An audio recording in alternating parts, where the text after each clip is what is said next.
दोस्तों लाइफ में अगर खुश रहना है ना तो सभी को खुश रखना सीखो। अगर आप सबको खुश रखोगे तो आपकी लाइफ एकदम उस लाइफ के अंदर हरियाली छा जाएगी। ये मैंने अपने इस छोटे से जीवन 27 साल की उम्र में सारा कुछ जान लिया है। आप अपना दिल बड़ा कीजिए और वीडियो को ज़्यादा से ज़्यादा लोगों तक पहुंचाइए ताकि उनको भी फ़ायदा मिले। सब्सक्राइब कीजिए, उस बेल आइकन भी दबाइए। मसूद अजहर मारा गया दोस्तों, ये ध्यान रखना। और यहाँ पे मैं आपको बता देता हूँ, मैं इतना बिजी हूँ। मैं नहीं गया था उसको मारने के लिए, लेकिन एक बात बता रहा हूँ, क्योंकि 5 शादियाँ अटेंड करनी है मुझे 10 तारीख तक। लेकिन मैंने जो आपसे वादा किया है मैं उसे पूरा करने की कोशिश करूँगा। आज 7 बजे का वीडियो बोला था लेकिन मैं अपलोड नहीं कर पाया। अभी रात को देखिए बज रहे हैं, पता नहीं कितने बज रहे हैं, लेकिन जितने भी बज रहे हैं, एक सेकंड देख ही लेता हूँ। तो अभी बज रहे हैं 8 और 8 बजे हैं। तो देखिए अब 8 बजे वीडियो बना रहा हूँ, तो बाद में ये वीडियो कब अपलोड होगा ये मुझे पता नहीं, लेकिन ये अभी वीडियो बना रहा हूँ। और मैं आपको बता दूँ, मैं आपके लिए कैसे भी करके एक एक वीडियो रोज़ का अपलोड करूँगा। रोज़ का आपको एक पार्ट पढ़ना है। हमारी कथा धारा कंप्लीट होने वाली है, उसका लास्ट वीडियो है दोस्तों। वीडियो को लाइक और शेयर आप उसी तरह करें जैसे आप पहले से करते आ रहे हो। बहुत खुशी मिलती है, बहुत खुशी मिलती है। और मैं किसी भी पोजीशन में, किसी भी स्थिति में रहूँगा, किसी भी समस्या में रहूँगा, फिर भी मैं आपके लिए वीडियो लाता रहूँगा।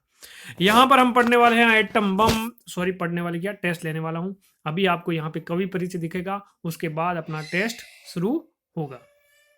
आज मैं गांव आ गया हूँ और यहाँ पे 5 शादियाँ अटेंड करनी है मुझे। तो टाइम तो देख लीजिए कहाँ से होगा मेरे पास, है ना। लेकिन फिर भी मैं अपने जो आपको है पढ़े अच्छी तरीके से करते रहने रेगुलर, ठीक है। प्रसिद्ध उपन्यासकार, यहाँ पे ध्यान रखना, पहली बात लिख दी, प्रसिद्ध उपन्यासकार, यानी कि ये इनकी उपन्यास के अंदर लेखनी अच्छी थी। फिर वह कथाकार तथा प्रगतिशील विचारधारा के धनी अमृतलाल नागर का जन्म गुजरात में नागर परिवार में 1916 में हुआ। इतनी सी बात आप यहाँ से ध्यान रख लीजिए।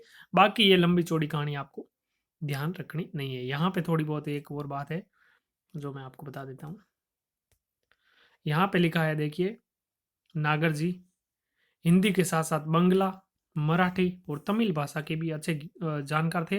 और यहाँ पे एक और बात लिखी है, इन्होंने नौकरी छोड़कर साहित्य के अंदर रचनाएं लिखना शुरू कर दिया था। नागर जी ने इन भाषाओं में लिखित कई रचनाओं का हिंदी में अनुवाद भी किया था। किन? मराठी, तमिल, बंगला, इन बार। और हिंदी में अनुवाद कर इन्होंने हिंदी साहित्य की सच्ची सेवा इन्होंने की थी। ये बात है। अब आपको यहाँ से क्या करना है, यहाँ पे ये एक तो ध्यान रखना है, उपन्यासकार थे, कथाकार थे और प्रगतिशील विचारधारा के ये कवि थे। इनका जन्म गुजरात में हुआ और 1916 को हुआ, है ना। तो ये बात आपकी याद हो गई होगी, हो गई ना। चलते हैं आगे। अब आगे इनकी कृतियां हैं। यहाँ पे बहुत टाइम हम रुकेंगे, काफी समय तक यहाँ पे हम रुकेंगे। तो यहाँ पे रुकना ही पड़ेगा, क्योंकि देखिए आपको पहले मैं दिखा देता हूँ उपन्यास, क्योंकि इनका उपन्यास के अंदर अच्छी लेखनी थी इनकी। तो यहाँ पे उपन्यास, ये महाकाल, अमृत और विष, ये कोठेवाल या बूंद और समुद्र, सुहा के नुपुर, शतरंज के मोहरे, मानस का हंस, खंजन नयन। कोई ट्रिक नहीं याद करनी है, कोई ट्रिक से याद नहीं करना, क्योंकि ट्रिक है 100 और कितने कवि हैं आपके, 100, लगभग 100 से ज्यादा कवि हैं। तो उनके ऊपर आप कितनी ट्रिकें लगाओगे? ट्रिक नहीं लगानी है। अभी हमें इसी के अंदर याद करना है। किस तरह करना है इसको देखिए, एक बार ध्यान से, अपना बड़ा ध्यान अपने दिमाग के अंदर मध्य बिंदु को ध्यान से नजर करके, आंख बंद करके मुझे एक बार सुन लीजिए, मैं बोल रहा हूँ, ठीक है। इनका उपन्यास बोल रहा हूँ, किसका? अमृतलाल नागर जी का। इनका जन्म हुआ था 1916 को। कहां पर हुआ? गुजरात में। अब बड़े ध्यान से आप सुनना मुझे। पहला उपन्यास महाकाल, उसके बाद अमृत और विष, उसके बाद ये कोठेवालियां, बूंद और समुद्र, सुबह के नुपुर, शतरंज के मोहरे, मानस का हंस और खंजन नयन। एक बार और आंख बंद कीजिए, मैं बोल रहा हूं, महाकाल, अमृत और विष, ये कोठेवालियां, बूंद और समुद्र, सुहा के नुपुर, शतरंज के मोहरे और मानस का हंस, खंजन नयन। ये इनके उपन्यास है। एक बार आप खुद देख लीजिए।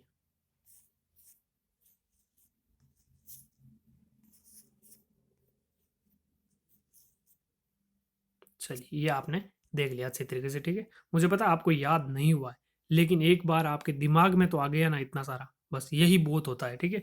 अब हम आगे चलते हैं।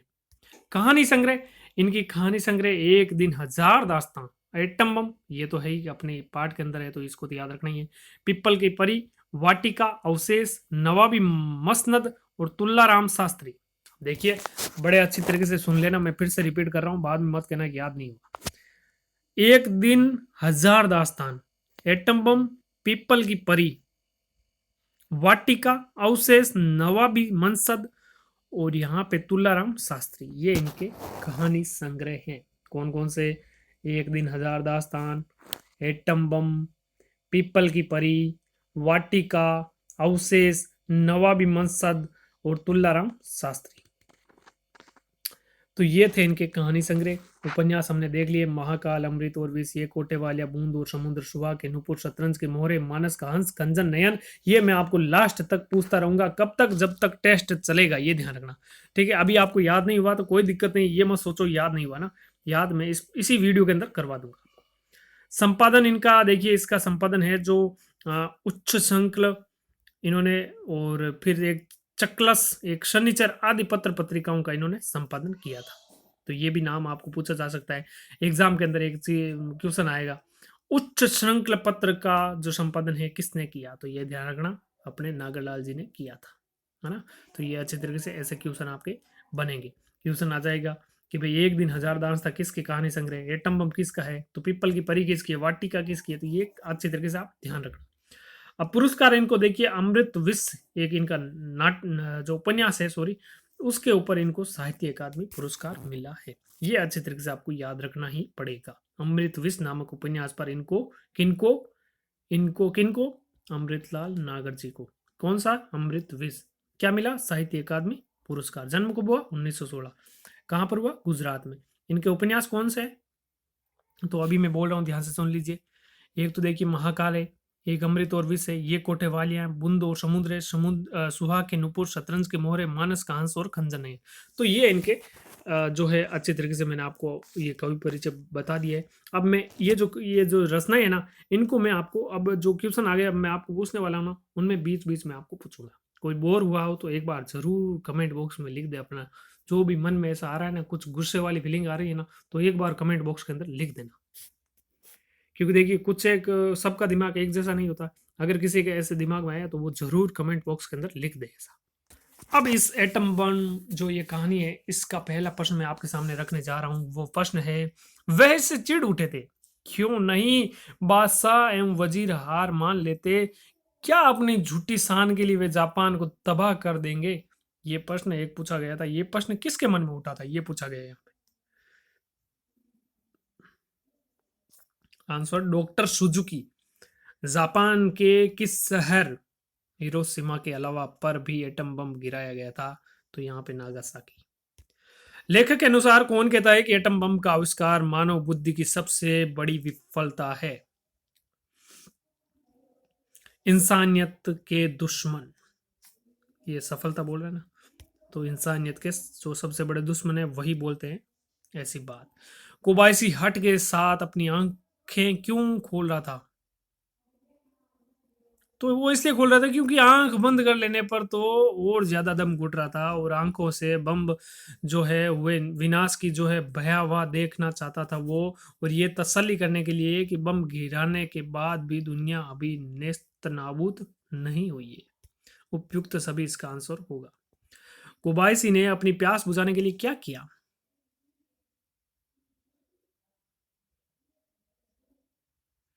तो इसके अंदर मैं बता देता हूं, उसने अपनी नम आंखों से लेकर गालों के पीछे कनपट्टियों तक की आंसू की बूंदें जुटा कर चाट ली उसने। आंसर एक। अगला प्रश्न है आपके लिए, ये वक्त इन बातों का नहीं है, हमें जिंदगी को बचाना है, ये हमारा पैसा है, फर्ज है। ये वाक्य किसने किससे कहे थे? ये भाई आपको पता है किसने कहे थे?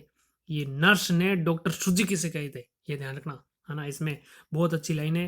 और ये नर्स ने कहा था किसको? डॉक्टर सुजुकी को। आगे मैं आपको प्रश्न पूछ रहा हूं, कहानी एटम बम का अंत किसको वेग देने वाला है? तो यहाँ पे मैंने इसे गोला तो कर दिया, तो यहाँ पे ये बहुत इंपॉर्टेंट सवाल है, बहुत इंपॉर्टेंट सवाल है, मैं आपको नीचे चलते ही पूछूंगा। तो ये कहानी एटम बम का अंत है जो आस्था और जीवन शक्ति को वेग देने वाला है।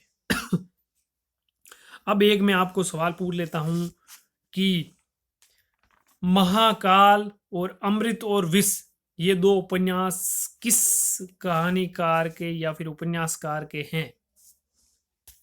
बड़ा सरल सवाल मैंने पूछा है। करुणा सोते की तरह दिल से फूट निकली, वाक्य में सोते का अर्थ क्या है? यहाँ पे जड़ना होगा। ठीक है। अगला क्वेश्चन है, आज वह बहुत खुश था। कोबायाशी क्यों खुश था भाई?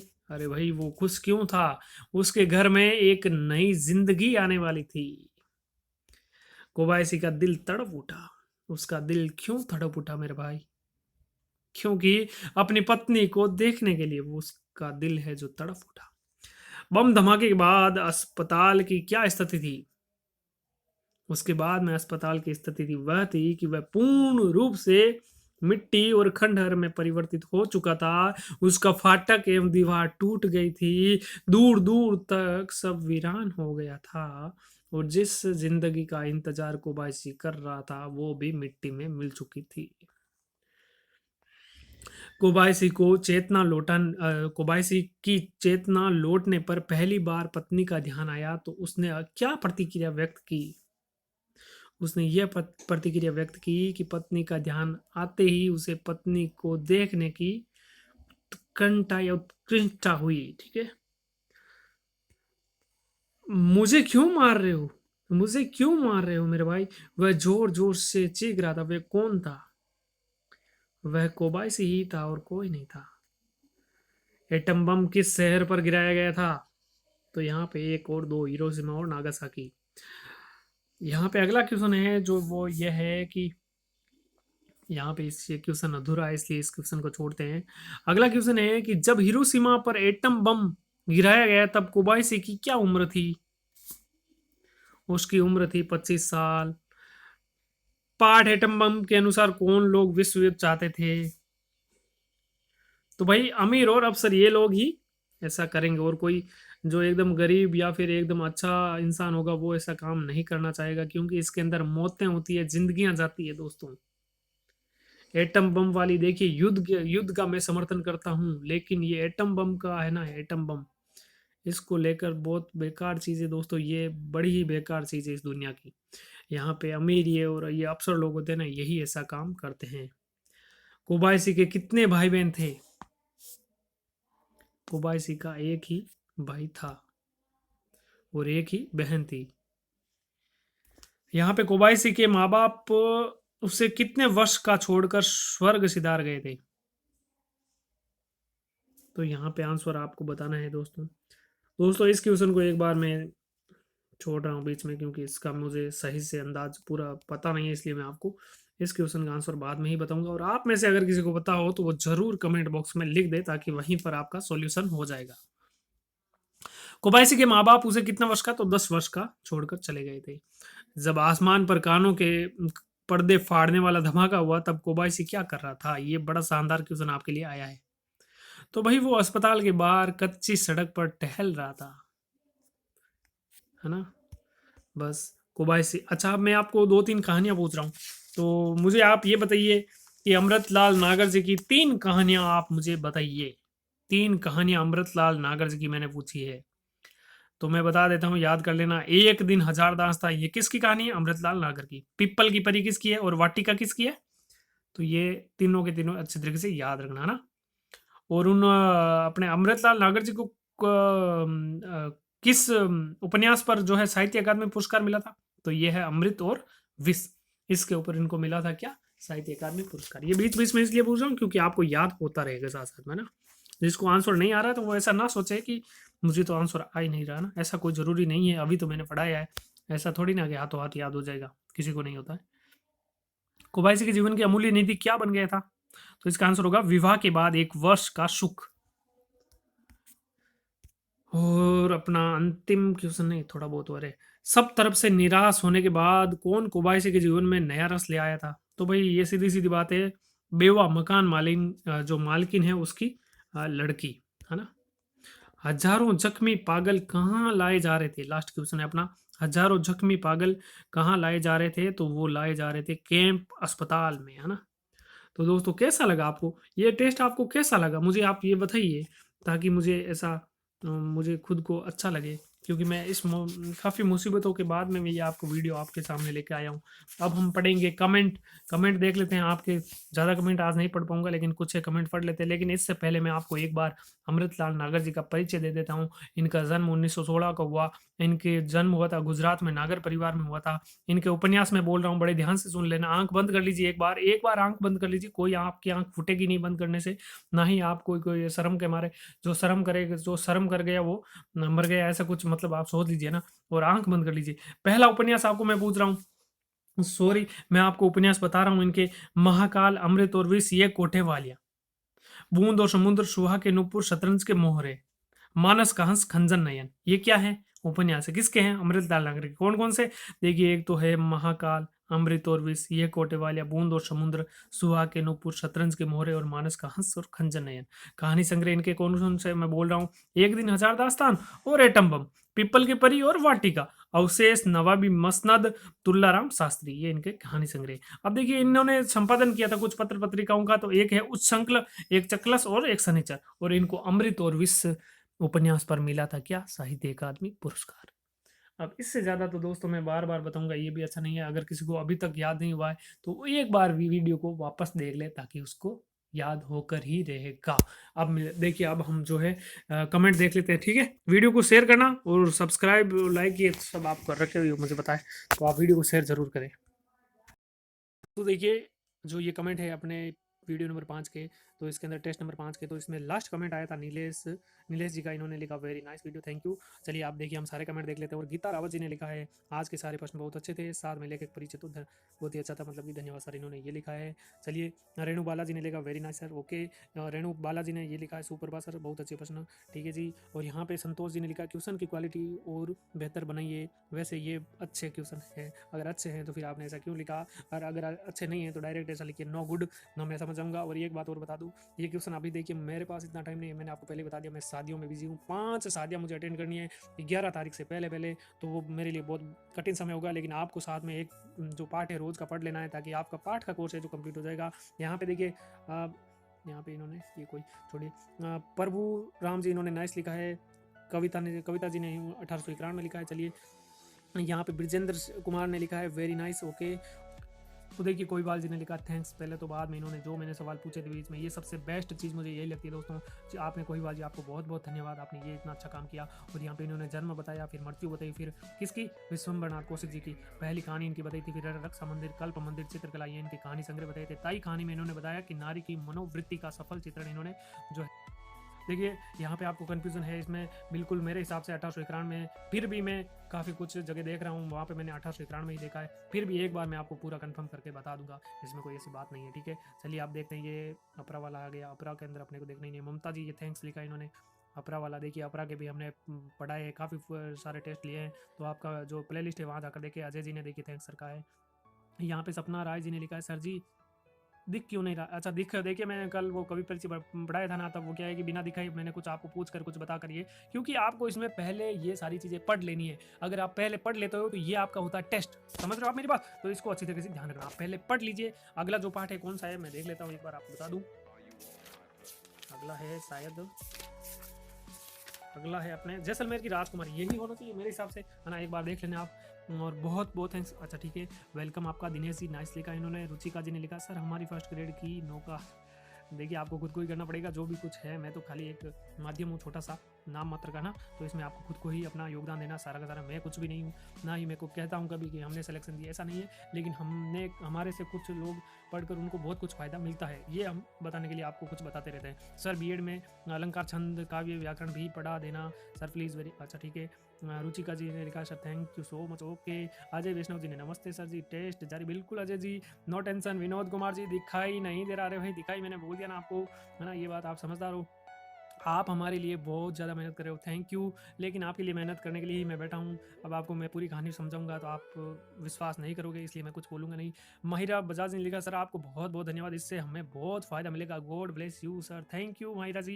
यहाँ पे सुबिता जी ने लिखा है कि वेरी नाइस सर, गुरु आप फर्स्ट ग्रेड के लिए पूरा कोर्स करवाना, मैं आपकी हर वीडियो देखती हूँ, कोर्स का मैं नहीं बोल रहा हूँ। देखिए, मैं जितना हो सकेगा उतना बोलूँगा, क्योंकि फर्स्ट ग्रेड का कोर्स बहुत लंबा चौड़ा है, रीट के जैसे मैं नहीं करवा सकता।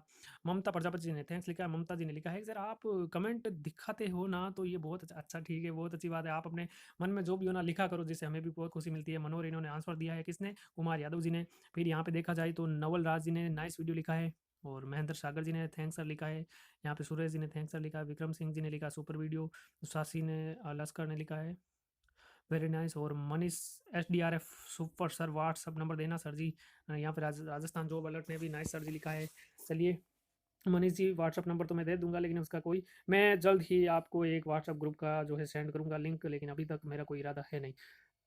चंद्रकला जी ने लिखा super sir ji thank you. Mewa ji ने लिखा very nice sir please regular करें सवाल की बुक कंप्लीट कराओ please please please please. Okay करवा देंगे, इसमें मैंने आपको पहले ही बोल दिया रोज का एक पार्ट आप पढ़ते रहे।